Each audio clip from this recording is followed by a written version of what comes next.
नमस्कार.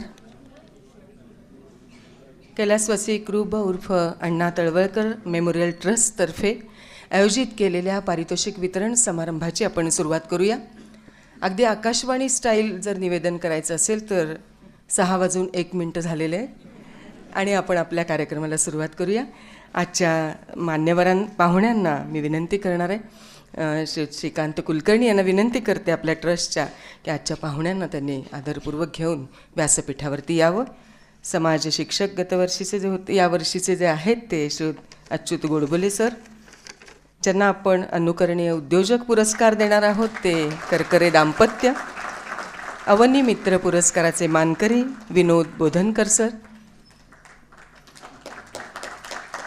आणि आज ज्यांच्या शुभ हस्ते हा पारितोषिक वितरण समारंभ होणार आहे ते ज्येष्ठ पत्रकार अनंत दीक्षित सर.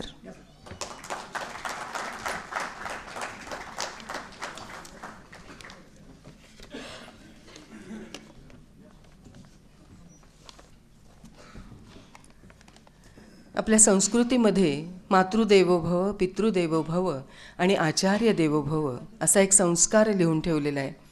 परंतु तो केवळ सुविचारात लिहिण्यापुरता नसावा. याचं जर उदाहरण घ्यायचं असेल तर आमच्या सगळ्या ट्रस्टचे मानकरी मला वाटतं आचार्य देवो भव हा प्रत्यक्षात आणणारे असे सगळेजण आहेत. आजच्या या कार्यक्रमामध्ये ज्यांना आपण समाज शिक्षक पुरस्कार देणार आहोत ते श्रीयुत अच्युत गोडबोले सर, अवनी मित्र पुरस्काराचे श्रीयुत विनोद बोधनकर सर आणि अनुकरणीय उद्योजक पुरस्कार आपण देणार आहोत ते करकरे दाम्पत्य. खरं तर समाजामध्ये दिशादर्शक असं काम करणाऱ्यांना आपल्या सरांच्या स्मृतिप्रित्यर्थ 1 नव्हे 2 नव्हे सलग 10 वर्ष पारितोषिक देणं. एखादी गोष्ट सुरू करणं खूप सोपं आहे, पण ती त्याच सातत्याने, त्याच पद्धतीने, त्याच उंचीने ती टिकवून ठेवणं खूप अवघड असतं. या सर्व लोकांनी ती किमया केली आहे आणि आज आपण 10 वर्ष या पुरस्कार वितरण सोहळ्याला झाली आहेत. पण खरं सांगायचं तर त्यासाठी टाळ्या अपेक्षित होत्याच आणि त्या न सांगता मिळाल्या की त्या आणखीन छान वाटतं. या सर्व ट्रस्टी मंडळींसाठी आपण या कौतुकाच्या टाळ्या दिल्यात. कार्यक्रमाची सुरुवात करण्यापूर्वी या सर्व मान्यवरांचं स्वागत आपण केलं आहे. पण एखाद्या वेळी असं वाटून जातं की महाराष्ट्राचे आधुनिक वाल्मिकी आपण ज्यांना म्हणतो त्या गदिमांनी जिथं लिहून ठेवलं होतं त्या ओळी आपल्याला पटतात की जीवा सवे जन्मे मृत्यू किंवा पराधीन आहे जगती. कारण या वर्षामध्ये आपल्याला तळवळकर कुटुंबियांना म्हणजे केशव काका, विष्णू काका आणि जे आपले ट्रस्टी आहेत आणि त्यांचेच धाकटे बंधू अरुण काका, डॉक्टर तळवळकर या दोघांचंही पाठोपाठ निधन झालं. आणि त्यामुळे आपल्या ट्रस्टचा एक भक्कम आधार होता, तो आधार आपल्याला नक्कीच ढिला झाल्यासारखं वाटतंय. आपण कार्यक्रमाच्या सुरुवातीलाच या आपल्या 2 ट्रस्टीजना श्रद्धांजली वाहूया.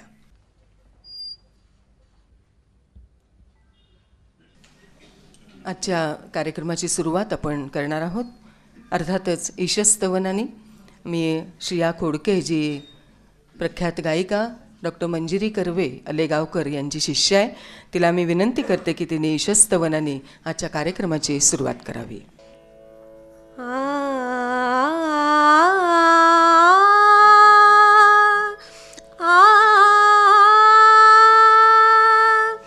वंदे गणपतिं ईशं वंदे गणपतिं ईशं वंदे गणपतिं ईशं तृष्टिदं फलदं विपुलगणनुतं तृष्टिदं फलदं विपुलगणनुतं चन्द्रशापिनो गजमुखा वन्दे गणपतिं ईशं वन्दे गणपतिं ईशं गौरीमानसमुददौ गौरीमानसमुददौ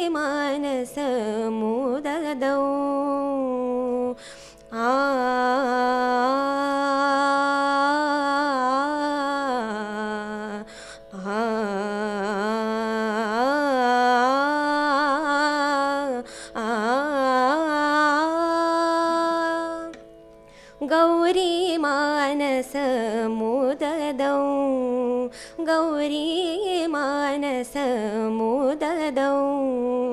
रक्तगन्धपरिपूजितदेवं रक्तगन्धपरिपूजितदेवं चिदात्मकं भवभयहारकं चिदात्मकं भवभयहारकं सुखदं वरदं शिवसुतं सुखदं वरदं शिवसुतं वन्दे गणपतिं ईशं वन्दे गणपतिं ईशं व्यासजनकयो गर्भहारिणौ व्यासजनकयो गर्भहारिणौ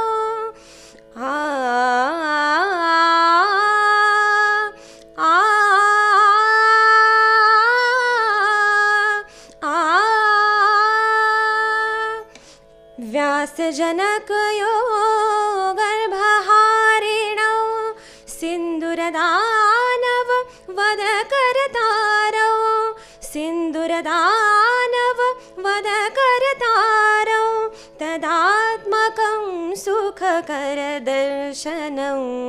तदात्मकं सुखकरदर्शनं प्रणवं सगुणं निर्गुणं प्रणवं सगुणं निर्गुणं वन्दे गणपतिं ईशं वन्दे गणपतिं ईशं वन्दे गणपतिं ईशं. धन्यवाद. गळ्यामध्ये असलेल्या सुरांची जादू काय असते ते आपण पाहिली. तिला येताना बघितल्यावर वाटलं एवढीशी दिसते ही, पण तिचा आवाज अतिशय गोड आणि तिला तालीम तशीच मंजिरीताईंची मिळते आहे.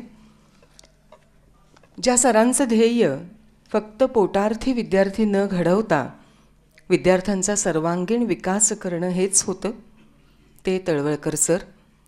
त्यांचे विद्यार्थी जे आपले सगळे ट्रस्टी आहेत ते आजही अभिमानाने सांगतात की आम्ही सरांमुळे घडलो.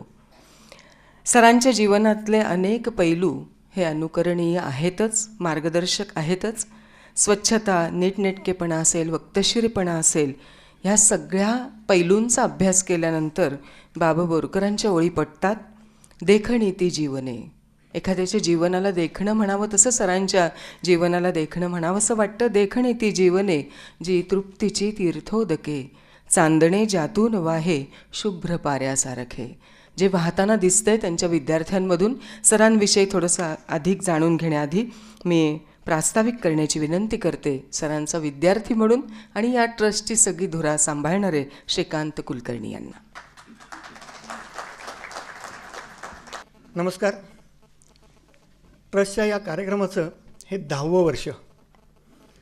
2007 साली हा पहिला प्रोग्राम या ट्रस्टचा झाला आणि आमचे पुरस्कारार्थी होते डॉक्टर अनिल अवचट. आणि आमच्या सगळ्या ट्रस्टी मंडळींमध्ये हा पुरस्कार सुरू करायचा आहे तो अनिल अवचटांपासूनच अशी धारणा होती. गंमत अशी होती की त्या पुरस्काराला ते स्वतः हजर राहिले नाहीत काही कारणाने, पण पुरस्कार त्यावर्षी सुरू झाला. आणि हा एवढा मोठा कार्यक्रम आणि एवढे मोठी माणसं आणि एवढा मोठा पुरस्कार आमच्या प्रिय सरांच्या नावाने द्यायचा, हे निभावू शकू का नाही अशी मनात भीती होती, कायमच आहे, अजूनही आहे. पण 10 वर्ष कशी गेली कळलं नाही. आणि सरांच्या नावाशी आम्ही जी माणसं जोडली ती काही त्यातली प्रसिद्ध होती, सगळ्यांना माहिती असणाऱ्या व्यक्ती होत्या, आणि काही अपरिचित, लोकांना अपरिचित अशी काही माणसं होती. पण जी माणसं आम्ही प्रेक्षक वर्गांना दाखवली त्यांनी उत्स्फूर्त त्यांच्या संपूर्ण कार्याला दाद दिलेली आहे. यातली काही वानगीनागल मी नावं घेतो. डॉक्टर अनिल अवचट, रमेश पानसे, विवेक वेलाणकर, संजय गोडबोले, बिंदू माधव जोशी, गिरीश प्रभुणे, विद्या बाळ, नरेंद्र दाभोळकर, आनंद नाडकर्णी. विद्या बाळ आणि गिरीश प्रभुणे या 2 वेगळ्या आयडिओलॉजीची माणसं एका डायसवर बसून विद्या बाळांचा सत्कार गिरीश प्रभुण्यांच्या हस्ते करण्याचं कौशल्य फक्त हाच ट्रस्ट दाखवू शकतो आणि ते आम्ही घडवून आणलं. हे समाज शिक्षक पुरस्कार आम्ही देतो याच्या मागची भूमिका अशी आहे की काही व्यक्ती या समाजाला प्रगल्भ करण्याच्या मागं असतात आणि काही व्यक्ती समाजाला तोडण्याच्या मागं असतात. तुम्ही आज राज्यसभा बघितलीत तर तुम्हाला कदाचित तिथून उठून यावंसं वाटेल आणि आज तुम्ही इथं आलेला आहात तर तुम्हाला एक उत्तम देखणा प्रोग्राम बघायला मिळतो आहे. तर ही सगळी मंडळी एक कुठली तरी थीम घेऊन समाजाला प्रगल्भ करायचा प्रयत्न करत होती. उदाहरणार्थ बिंदू माधव जोशी ग्राहक चळवळीचे अध्वर्य होत. ग्राहक चळवळ म्हणजे काय त्यांनी आपल्याला शिकवलं. अनिल अवचटांनी आपल्याला व्यसनमुक्तीचे धडे दिले. नरेंद्र दाभोळकरांनी आपल्याला अंधश्रद्धा निर्मूलन शिकवली. आज आपले जे समाज शिक्षक आहेत यांचं वेगळेपण असं आहे की पुस्तकाच्या माध्यमातून त्यांनी विज्ञान परिचय आपल्याला करून दिला. सावरकरांनी मराठी विज्ञान भाषा व्हावी हे फार पूर्वी मांडलेलं होतं आणि ते प्रत्यक्षात आणलं अच्युत गोडबोल्यांनी. अनेक विषयांवरती विज्ञानाच्या त्यांनी पुस्तकं लिहिली. त्यांच्या जेव्हा आपली क्लिप दिसेल त्यामध्ये त्या पुस्तकांचा उल्लेख नक्कीच होईल. मागच्या रविवारीच मातृभाषा दिन झाला आणि या मातृभाषेला एक अत्यंत उत्तम असं देणं आपल्याला अच्युत सरांनी दिलेलं आहे हे आपल्याला जाणवतं. आणि माझ्या दृष्टीने विज्ञानाची जेवढी प्रगती भाषेमध्ये, विज्ञान भाषेमध्ये जेवढं तयार होईल तेवढी ती भाषा इथून पुढं रीच होणार आहे. सरांनी नुसतं विज्ञान आणलेलं नाही आहे, टेक्नॉलॉजी पण त्यांच्या पुस्तकातनं आपल्याला परिचित करून दिलेली आहे. आम्ही गेल्या 10 वर्षात एक सेवाव्रती नावाचा पुरस्कार देतो जो संस्थेच्या माध्यमातून जे व्यक्ती समाजाला काहीतरी देणं देत असतात अशा सेवाव्रती पुरस्कारामध्ये सुनीला कामत, प्रतिमा सेनगुप्ता, माधुरी देशपांडे, त्या मला वाटतं आज प्रोग्राममध्ये हजर आहेत, Pramod Deshpande, helpers for handicap म्हणजे नसीमा हुजरुकांबरोबर जे काम करतात ते प्रमोद देशपांडे, सकीना बेदी, त्या आज येणार होत्या पण तब्येत बरी नसल्यामुळे ते आलेले नाहीत, पण सकीना बेदी अंधशाळा, जागृती अंधशाळा आळंदीला चालवतात. गेल्या वर्षी मी नीता देवळकरांना हा पुरस्कार दिला. त्या स्पॅस्टिक मुलांसाठी काम करतात. स्वतः त्यांची मुलगी पण स्पॅस्टिक आहे आणि त्यांचाही 10वा वर्धापन दिन मागच्या 10 तारखेला ठाण्यामध्ये साजरा झाला. अनुकरणीय उद्योजक सेवाव्रती पुरस्कार आणि अवनीमित्र हा आम्ही अल्टरनेट इयर देतो कारण प्रोग्राम नाही तर खूप मोठा होतो. अनुकरणीय उद्योजक हा मात्र पुरस्कार हा आम्ही युनिक पुरस्कार देतो. आत्तापर्यंत आम्ही आमच्या सरांचेच विद्यार्थी असलेले लॅब इंडियाचे श्रीराम भालेराव, वीरेंद्र उपाध्ये आणि श्रीकांत बापट या तिघांना एकाच वेळी 2007 साली हा पुरस्कार दिला. त्यानंतर शोगिनी टेक्नॉटचे विजय आठवले, DB इलेक्ट्रॉनिक्सचे दिलीप भिडे, EMS वर्ल्ड वाईडचे अतुल लिमये, कीट्रॉनिक्सचे राजेश कुलकर्णी, पॉलीहायड्रॉनचे सुरेश हुंड्रे, मनमन उद्योगचे मधुकर गोखले, निटार इन्फोटेक्सचे चंद्रशेखर पोतनीस आणि गेल्या वर्षी असोसिएटेड इंडस्ट्रीचे सुभाष चुत्तर यांना हा अनुकरणीय उद्योजक हा पुरस्कार देण्यात आला. मला सांगायला अभिमान वाटतो की उद्योजकतेचा पुरस्कार हा महाराष्ट्रामध्ये भारतात कदाचित हा एकमेव असेल.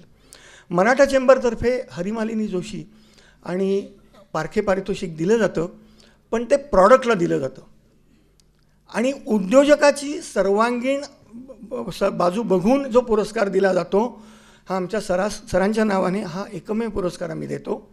आणि ह्याच्या मागं कारण असं आहे की देश चालवणारे लोक हे वेगळेच असतात, ते कायम पडद्याआड असतात. हे उद्योजक खरा देश चालवत असतात, रोजगार निर्माण करत असतात. आणि मला त्या उद्योजकांचं कायम कौतुक वाटत आलेलं आहे. मी स्वतः एक उद्योजक आहे आणि एखादी उद्योग सुरू करायचं म्हणजे काय असतं हे माझ्याकडं तर 10च माणसं आहेत, त्यांच्याकडं 450 माणसं आहेत. 250 कोटीचा टर्नओव्हर असणारी ही कंपनी 60,000 स्क्वेअर फुटामध्ये दिमाखात उभी आहे आळंदीला, पुण्याच्या जवळ, पुण्यापासून 25 किलोमीटर अंतरावरती. आणि अतिशय साध्या छोट्याशा जागेत हा उद्योग सुरू केलेला आज 60,000 स्क्वेअर फुटाच्या जागेत आहे आणि अजून मला वाटतं 30-35,000 स्क्वेअर फुटाची नवीन जागा बांधकाम चालू आहे. आणि मुख्य यावर्षीचं वैशिष्ट्य म्हणजे हे दाम्पत्य आहे. जेव्हा लग्न जुळतात तेव्हा कमीत कमी 18 गुण आणि जास्तीत जास्त 36 गुण जुळवण्याची आपल्याकडं प्रथा आहे. मला माहीत नाही या दाम्पत्याचे किती गुण जुळलेले आहेत, 36,000 गुण जमलेले असावेत कदाचित. त्यांच्या भाषणामध्ये ते तुम्हाला सांगतील. पण व्हॉट्सॲपवरती पती पत्नींवरती अनेक विनोद येतात, पण संसारही करायचा आणि व्यवसायही करायचा असं अवघड काम हे पती पत्नी करतायत. आणि तुम्हाला सांगायचं म्हणजे अतिशय नेमस्त व्यक्तिमत्व असलेले श्रीकृष्ण करकरे हे तुम्ही ऐकाल तेव्हा तुम्हाला नक्की जाणवेल. त्यांची व्हिडिओ क्लिप ही अतिशय बघण्यासारखी आहे. तुम्हाला या कार्यक्रमाला आल्याचं समाधान लाभेल. तर या दाम्पत्याचं कौतुक करणं हे अत्यंत आवश्यक आहे. महत्त्वाची गोष्ट सांगायची म्हणजे कुठल्याही उद्योगामध्ये अनेक मानांकनं मिळवणं हे अत्यंत महत्त्वाचं असतं. वर्ल्ड वाईड तुम्हाला प्रोडक्ट द्यायचे असतील तर 60% त्यांचं व्यवसाय हा एक्सपोर्ट होतो. त्यामुळं अनेक मानांकनं जी त्यांनी मिळवलेली आहेत हा त्यांच्या व्यावसायिक नीतीचा भाग आहे.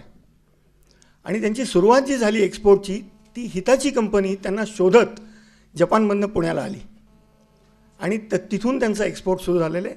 त्याची कहाणी तुम्हाला ते सांगतील, मी सांगणं जास्त संयुक्तिक नाही आहे, पण नक्की आपल्याला अतिशय उमदे असं कपल या ठिकाणी बघायला मिळतं आहे. अवनी मित्र हा पुरस्कार आम्ही जो 10 वर्षात दिला त्यांची नावं थोडक्यात सांगतो.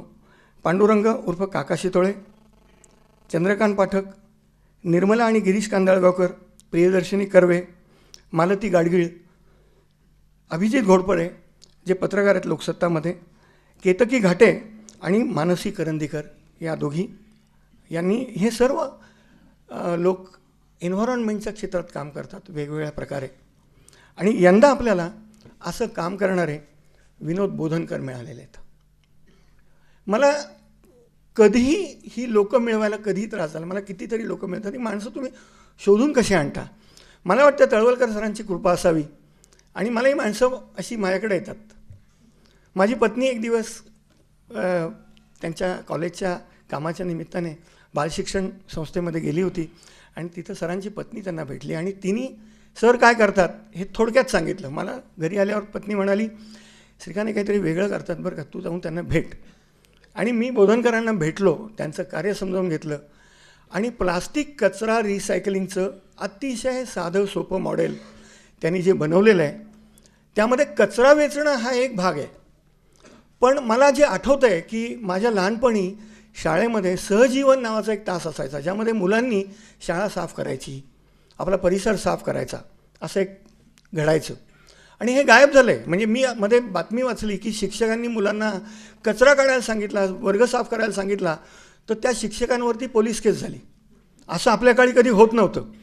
सहजीवनासाठी स्वच्छता हे गांधींनी सांगितलेलं तत्त्व आहे आणि ह्याच्यामुळं एक सेन्स ऑफ रिस्पॉन्सिबिलिटी किंवा समाजामध्ये जी राहण्याची जी शक्ती आहे ती त्या मुलांमध्ये जागृत होण्यासाठी मुलांना एकत्र घेऊन काहीतरी कार्य करणे हे मोठं काम आहे.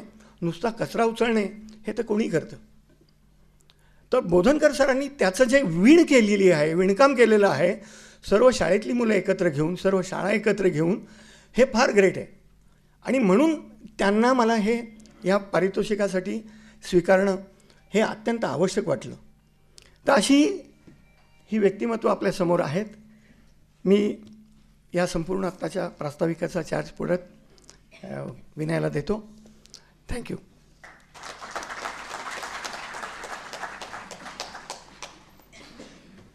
ज्येष्ठ सामाजिक कार्यकर्त्या विद्या बाळ आणि सामाजिक कार्यकर्ते गिरीश प्रभुणे सर, हा जसा योग आपण जुळवून आणला होता, असे अनेक योग आपण या 10 वर्षामध्ये ट्रस्टनी जुळवून आणलेले आहेत. पण या ट्रस्टची धुरा सांभाळणारे कुलकर्णी आणि त्यांचे सगळे सहकारी, पण कुलकर्णी काय करू शकतात हे आपण पाहिलेलं आहे.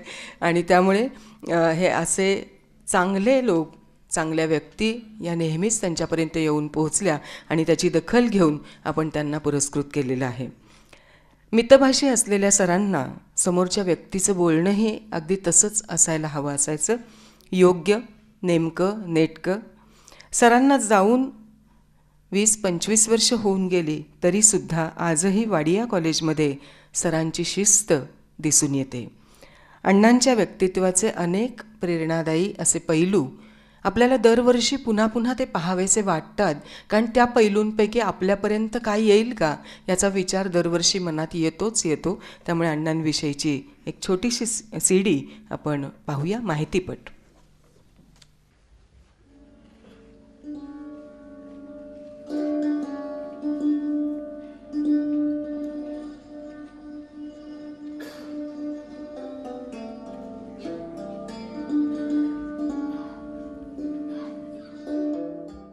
as he was universally addressed.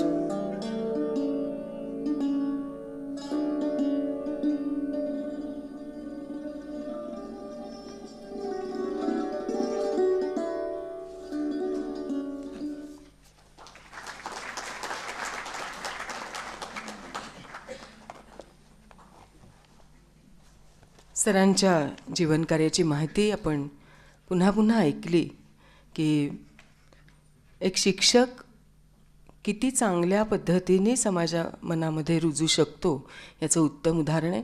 एकदा डॉक्टर APJ अब्दुल कलाम एका कार्यक्रमामध्ये असं म्हटले होते की युअर फादर, युअर मदर आणि युअर टीचर या 3च व्यक्ती आपल्या आयुष्यावरती उत्तम प्रभाव टाकू शकतात. त्यापैकीतल्या सरांच्या परिचयाकडे आपण होतो. यानंतर आज ज्यांच्या हस्ते आपण पुरस्कार देणार आहोत ते ज्येष्ठ पत्रकार, जसं मी म्हणेन की पुणेकरांनाच नव्हे तर अवघ्या महाराष्ट्राला अनंत दीक्षित हे नाव सुपरिचित आहे. गेले 40 वर्षाहून अधिक काळ ज्यांनी मराठी पत्रकारितेमध्ये भरीव अशी कामगिरी केली आहे. खरं तर स्पष्ट, निर्भीड आणि सुसंस्कृत पद्धतीने आपलं मत मांडणं आणि तितक्याच स्पष्ट वक्तेपणे मांडणं ही त्यांची खासियत आहे. असं म्हणतात की चांद्यापासून बांद्यापर्यंत अनेक गावांमध्ये त्यांची विविध विषयांवरती झालेली व्याख्यानं, आणि आपण पाहिलं असेलच की गेल्या 5 वर्षामध्ये IBN लोकमतवरती ज्या राजकीय, सामाजिक, आर्थिक, साहित्यिक या सर्व प्रश्नांवरती होणाऱ्या चर्चा ह्या अनंत दीक्षित ज्या चर्चेमध्ये असतील त्या चर्चा अधिक या अभ्यासू आणि ऐकाव्याशा वाटणाऱ्या अशा चर्चा नक्कीच असायच्या. सोलापुरामध्ये संचार आणि पुण्यातल्या केसरीमधून त्यांनी आपल्या वृत्तपत्रीय कारकिर्दीला प्रारंभ केला आणि त्यानंतर पुण्यामध्येच लोकमतचे संपादक म्हणून, तसंच दैनिक सकाळचे संपादक म्हणून त्यांनी काम केलं. 1980च्या दशकामध्ये पंजाबच्या प्रश्नांची सातत्याने त्यांनी मांडणी केली. गुजरात दंगलीविषयी सातत्याने केलेली मांडणी, किंवा त्यांनी लोकमतमध्ये आल्यानंतर खास लोकमत हे पुणेकरांच्या पसंतीला कसं येईल या दृष्टीने केलेला बदल आणि आताचं लोकमतची लोकप्रियता ही निश्चितपणे तुमच्या लक्षात आली असेल. तसंच ज्येष्ठ गीतकार गुलजारजी यांच्या समवेत त्यांनी केलेलं काम हे पुस्तकरूपाने प्रकाशित झालेलं आहे आणि त्याचं धागे या नावाने मराठीमध्ये रूपांतरही झाले, जे रसिकांना भावलेलं असं पुस्तक आहे. मी आपल्या ट्रस्टचे श्रीकांत कुलकर्णी यांना विनंती करते की त्यांनी अनंत दीक्षित यांचं इथे स्वागत करावं.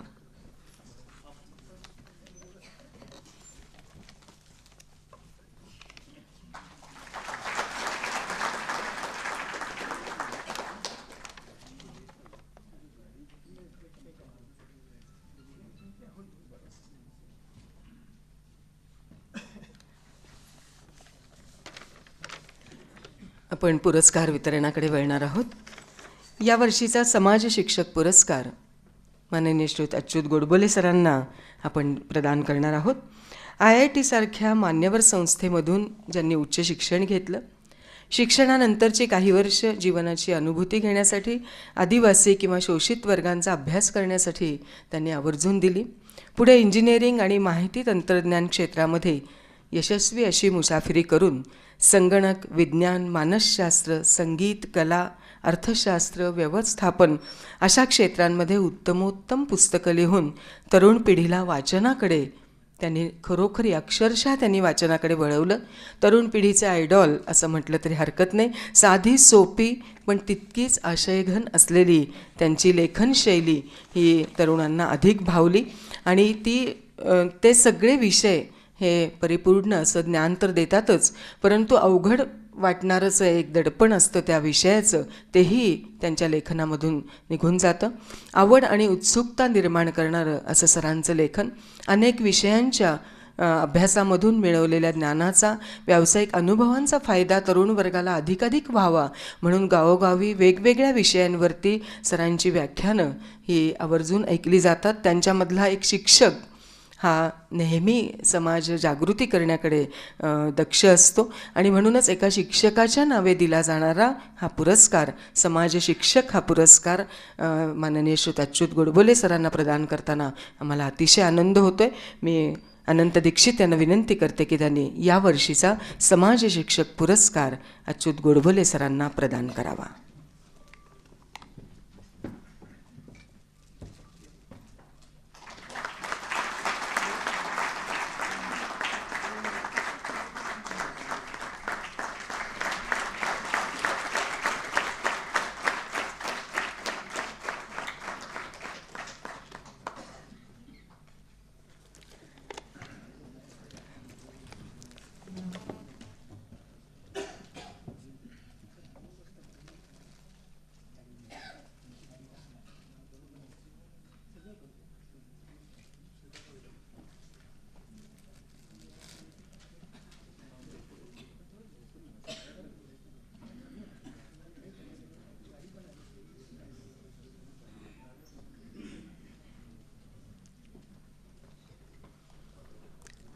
यानंतर अनुकरणीय उद्योजक पुरस्कार यावेळेला आपण अलका आणि श्रीकृष्ण करकरे या दाम्पत्याला प्रदान करणार आहोत. या दोन्ही उभयतांनी IIT सारख्या मान्यवर संस्थेमधून शिक्षण घेतलं. खरं तर गलेलठ्ठ पगाराची परदेशी नोकरी सहज मिळाली असती, परंतु परदेशी न जाता पुण्यामध्येच 1987 सालापासून त्यांनी एनप्रो इंडस्ट्रीज या इंजिनिअरिंग क्षेत्रातील व्यवसायाचं बीज अत्यंत लहान जागेमध्ये रुजवलं. परंतु आपल्या कल्पकतेने आणि कर्तृत्वाने त्या बीजाचा आज मात्र मोठा वृक्ष झाला आहे. पुण्याजवळ मरकळ येथे जवळजवळ 60,000 स्क्वेअर फुटामध्ये ही कंपनी दिमाखामध्ये विस्तारित झालेली आहे. अनेक कोटींची उलाढाल या व्यवसायामध्ये होते आणि 450 लोकांचं कुटुंब हे दाम्पत्य सांभाळत आहे. देशात आणि परदेशात त्यांची पेट्रोकेमिकल क्षेत्रामध्ये लागणारी यंत्र ही वितरित होत आहेत. आपल्या व्यवसायातला 60% वाटा हा निर्यातीचा त्यांचा असतो. यामध्ये हिताची असेल, जनरल इलेक्ट्रिक असेल, शेल असेल, सिमेंट्स असेल यासारखे त्यांचे आंतरराष्ट्रीय ग्राहकही आहेत. आपल्या क्षेत्रामध्ये आवश्यक असणारी कार्यकुशलता असेल, उत्पादन क्षमता असेल, गुणवत्ता असेल, सुरक्षा असेल, या सर्वच बाबींमधली आंतरराष्ट्रीय अशी मानांकनंही या दाम्पत्याने मिळवलेली आहेत. आणि सर्व व्यवसाय करत असताना नीतिमूल्यांचं, नीतिनियमांचं काटेकोरपणे पालन करून आपला व्यवसाय पुढे नेणं हे नक्कीच पुढच्या पिढीसाठी अनुकरणीय असं आहे. म्हणूनच यावर्षीचा अनुकरणीय उद्योजक पुरस्कार आम्ही त्यांना सन्मानपूर्वक इथे प्रदान करणार आहोत. मी पुन्हा एकदा दीक्षित सरांना विनंती करते की त्यांनी करकरे दाम्पत्याला इथे या वर्षीचा अनुकरणीय उद्योजक पुरस्कार प्रदान करावा.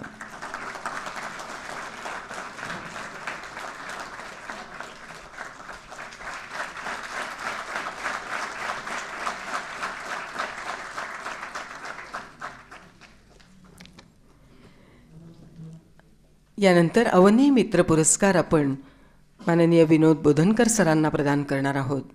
मूलतः योग शिक्षक म्हणून त्यांचं कार्य आहे, पण आळंदी ते पंढरपूर या जलदिंडी प्रवासामध्ये पवित्र समजल्या जाणाऱ्या इंद्रायणी आणि चंद्रभागामध्ये वाहून आलेला प्रचंड असा प्लास्टिकचा कचरा हा पाहून त्यांच्यामधला संवेदनशील असा कार्यकर्ता हेलावून गेला. नदीमध्ये एवढा कचरा असेल तर त्या सागराचं, त्या समुद्राचं काय होत असेल? या विचारातूनच त्यांनी सागर मित्र ही संस्था काही समविचारी अशा मित्रांच्या साह्याने निर्माण केली. सागर मित्रच्या माध्यमातून शाळांमधून मुलांमध्ये या प्लास्टिकच्या भस्मासुराविषयी जागृती निर्माण करण्याचं कार्य विनोदजींनी सुरू केलं. यूज अँड थ्रोच्या जमान्यामध्ये आपण किती कचरा निर्माण करतो याचं भान शाळेमध्ये असल्यापासूनच निर्माण केलं पाहिजे, म्हणून शालेय विद्यार्थी हे त्यांनी आपल्या डोळ्यासमोर ठेवले. आज मी तिला 125 शाळांमध्ये जवळजवळ 1,35,000 मुलांचा सक्रिय सहभाग या संस्थेला सागर मित्राला मिळत आहे. आणि या कार्याला आता राष्ट्रीय आणि आंतरराष्ट्रीय स्तरावरही मान्यता मिळाली आहे. आणि खरं तर ती काळाची गरज आहे, याबद्दल कुणाचंच दुमत नसावं. अनेक देशांमध्ये त्यांचं हे मॉडेल राबवण्यासाठी आंतरराष्ट्रीय समुदाय पुढे येत आहेत. प्लास्टिक कचरा निर्मिती रोखण्याबरोबरच मुलांमध्येही सामाजिक भान निर्माण करण्याचं काम बोधनकर सर नक्कीच करत आहेत. हा विश्वव्यापी खरोखरच प्रकल्प आहे, हे कार्य आहे, आणि म्हणूनच त्यांना अवनी मित्र पुरस्कार देण्यात आम्हाला अतिशय आनंद होतो आहे. विनोद बोधनकर सरांना आपण हा पुरस्कार प्रदान करावा अशी अनंत दीक्षित सरांना मी परत विनंती करते.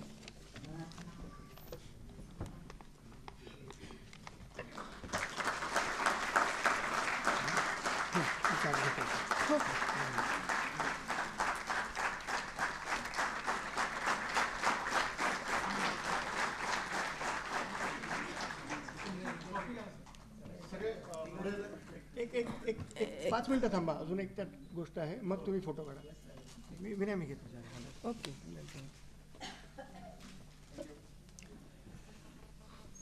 फोटो काढायच्या आधी एक विशेष पुरस्कार मी अचानक इथं जाहीर करतो आहे, जो डॉक्टर अरुण तळवलकरांच्या स्मृतीसाठी करतो आहे. डॉक्टर पेडियाट्रिशियन होते, लहान मुलांचे डॉक्टर होते, आणि हा पुरस्कार ज्यांना द्यायचा आहे ती व्यक्ती आत्ता आपल्यामध्ये, त्या व्यक्तीला हे माहीत नाही आहे. ओके, तुम्हाला त्या व्यक्तीची थोडक्यात ओळख करून देतो की आपल्या कार्यक्रमाचं जे सूत्रसंचालन करते विनया देसाई, ही आपला हा पुरस्कार विजेती आहे. आणि तिला हे वेगळं पुरस्कार आम्ही देतो आहे, सेवाव्रती विशेष. याचं कारण 2 आहे. ती आमच्यापेक्षा वेगळी आहे एका अर्थाने अशी की गेली 25 वर्ष आपल्या मधुर आवाजाने सूत्रसंचालन करून पुणेकरांना मोहित करणारी मूकबधिर विद्यार्थ्यांची शिक्षिका आहे. आणि हे कार्य ती गेले 25 वर्ष निस्पृहतेने करते आहे. मला कल्पना नाही आहे इतका सुमधुर आवाज खाणाखुणांमध्ये ती कसा व्यक्त करत असेल, पण तो नक्कीच लयबद्ध असेल ही मला नक्की खात्री आहे. आज तिचा वाढदिवस पण आहे. ओके, तर हा पुरस्कार ट्रस्टतर्फे तिला देताना मला खूप आनंद होतो आहे. तर मी अनंत दीक्षितांना विनंती करतो की त्यांनी हा पुरस्कार तिला द्यावा.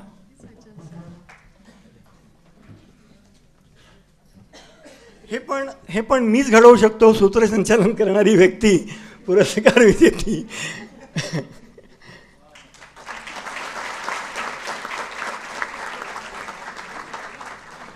विनयाची मूकबधीर शिक्षिका म्हणून 25 वर्ष झालेली आहे.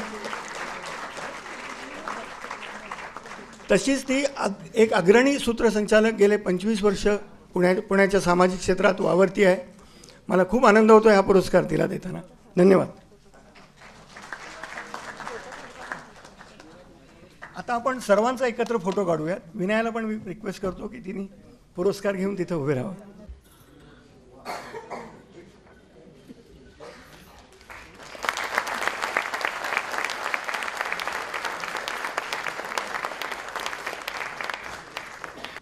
एक क्षणभर मी पुढचं सूत्रसंचालनाचं काय करायचं ते विसरून गेले.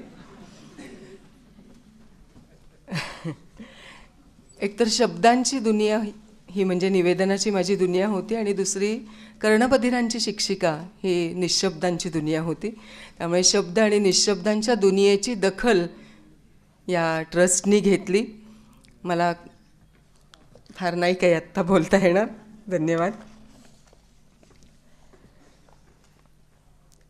ज्यांना आपण यावर्षीचा समाज शिक्षक पुरस्कार दिलेला आहे ते अच्युत गोडबोले सर, ज्यांचं खरोखरीच मी असं म्हणेन जे योगदान समाजामध्ये ही किमया घडवणारं असं योगदान आहे. त्यांच्या पुस्तकांची यादी सांगायची, त्यांच्या व्याख्यानांची यादी सांगायची, यापेक्षाही आज समाज मनावरची त्यांची असलेली पकड ही खूप मोठी आहे, मोलाची आहे. सुरुवातीला त्यांचं मनोगत ऐकण्याआधी आपण व्हिडिओमधून थोडंसं त्यांचं जीवनकार्य पाहूया. Behind big smile on the face lies a multifaceted engineer who is an IT technologist, an orator, and the author of works in the field of computers, management, music, technology, psychology, and economics. His articles on all these subjects have been published in various leading newspapers and magazines in India. He has worked with software companies like IBM, Systime, Patni, and Syntel. He also has held the post of CEO at L&T and Apar Technologies. Being parents of autistic son Nihar, he along with his wife Shobhana also contribute to Ashiana, a school in Mumbai for mentally challenged children. Achyut Godbole worked with Bhila Adivasis in the tribal area of Dhulia district for their social upliftment. His work involved their education about health and hygiene. It also involved participation in the fight against alcoholism and in spreading awareness about equality amongst various castes and classes. Let us watch an interview held on Doordarshan which introduces us to Sir's global vision and futuristic approach. Sir, सगळ्यात आधी प्रगत तंत्रज्ञान असं आपण जेव्हा म्हणतो त्याही आधी तंत्रज्ञान, त्याची गरज, निकड या मुद्द्यांकडे वळूया. त्याचा इतिहास काय आहे तंत्रज्ञानाचा? मला असं वाटतं की अगदी पहिल्यापासून सुरुवात केली तर 1400 कोटी वर्षापूर्वी विश्व निर्माण झालं. 450 कोटी वर्षापूर्वी पृथ्वी आणि 375 कोटी वर्षापूर्वी पहिला जीव. आणि तिथून उत्क्रांती होत होत माणूस निर्माण झाला. आणि माणसाचा जो इतिहास आहे त्यातली कित्येक सहस्रकं, तो इतिहास 3 भागात आपण नेहमी विभागणी करतो. शेती, उद्योग आणि सेवा. तर शेती ही अनेक सहस्रकं राहिल्या आणि त्यात प्रगती फार झाली नाही तंत्रज्ञानाची. म्हणजे आयुष्य काल जसं होतं तसंच उद्या, गेल्या आठवड्यात तसंच पुढच्या आठवड्यात. आणि औद्योगिक क्रांती झाली आणि काही शतकांमध्ये जेवढी प्रगती झाली तंत्रज्ञानाची ती अनेक सहस्रकांपेक्षा अनेक पटीने झाली. अच्छा. आणि मग सेवा जे आहे ते 1960 सालापासून साधारण चालू झालं. तसं खरं फार पूर्वीपासून, पण प्रगत सेवा म्हणजे सर्व्हिसेस ज्याला म्हणतो आपण ते 1960 सालापासून इन्फॉर्मेशन टेक्नॉलॉजीच्या मदतीने या सगळ्या सेवा चालू झाल्या. आणि तेव्हा काही दशकात जेवढी प्रगती झाली ती पूर्वीच्या काही शतकांच्या पण अनेक पटीने होती आणि पूर्वीच्या शतकांमध्ये जी झाली ती गेल्या सहस्रकांच्या अनेक पटीने होती. म्हणजे हा जो वेग आहे तो प्रचंड मोठा. म्हणजे गेल्या 10 वर्षात जी माणसांनी प्रगती केली ती संपूर्ण इतिहासात केली नाही तेवढी झाली. पण तंत्रज्ञानाची, माणूस अजून एक म्हणजे गळे ओढतोय, खून करतोय, मारामार करतोय, युद्ध करतोय, पण तंत्रज्ञानाचा जर का आपण विचार केला तर वेग हा प्रचंड मोठा आहे. म्हणून रेट ऑफ ऑब्सोलिसन्स ज्याला म्हणतो आपण, की काल जे आपण शिकलो तर लगेच आज वेगळं बदलावं लागलं, ह्याचा रेट फार वाढतोय. त्याचा शिक्षणावर सगळे परिणाम आपण बोलूच म्हणजे, पण हा फार मोठा एक प्रकार आहे. त्यामुळे या शतकामध्ये काय होईल हे अचाटच काय काय होण्याची शक्यता आहे सगळ्याच बाबतीमध्ये. सर आपण असं नेहमी म्हणतो की बदल हा कायम असतो आणि तो व्हायलाच हवा, पण या बदलाचा वेग जो आहे तो खरंच आज सामान्यांच्या पलीकडे पोहोचलाय असं काहीसं या तंत्रज्ञानामुळे असं म्हणता येईल का? एका तऱ्हेने तसं म्हणता येईल. त्याचं कारण असं की रेट ऑफ ऑब्सोलिसन्स म्हणजे इतक्या फास्ट हे सगळं वाढतंय की त्याला कोपअप करणं हे सुद्धा आता कित्येकांना शक्य होणार नाही. बरोबर. आणि मला असं वाटतं त्याचे मानसिकतेवर पण खूप परिणाम होणार. आता उदाहरणार्थ एटीएम जेव्हा आले तेव्हा टेलर क्लर्क्सनी करायचं काय, किंवा कॅड कॅम जेव्हा आलं तेव्हा पूर्वी जे काय टी स्क्वेअर घेऊन मंडळी ड्राफ्ट्समॅन जे होते त्यांना नवीन सॉफ्टवेअर शिकावं लागलं. ते नाही शिकलं ते जॉबलेस झाले, बेकार झाले. हे सगळ्या क्षेत्रात होत आहे आणि होणार आहे. त्यामुळे सगळ्या युवकांना मला नेहमी एक सांगायचंय की जे लोक या तंत्रज्ञानाबरोबर स्वतःला बदलू शकतील तेच पुढे टिकतील. त्यामुळे मी जे शिकलो तेच आता त्याला धरून बसेल असं जमणार नाही. मी IIT आम्ही 5व्या वर्ष झाल्यानंतर आम्ही सगळे गमतीने म्हणतो चला आता आपण पुन्हा पहिल्या वर्षी जाऊ, कारण आता एवढं बदललंय सगळं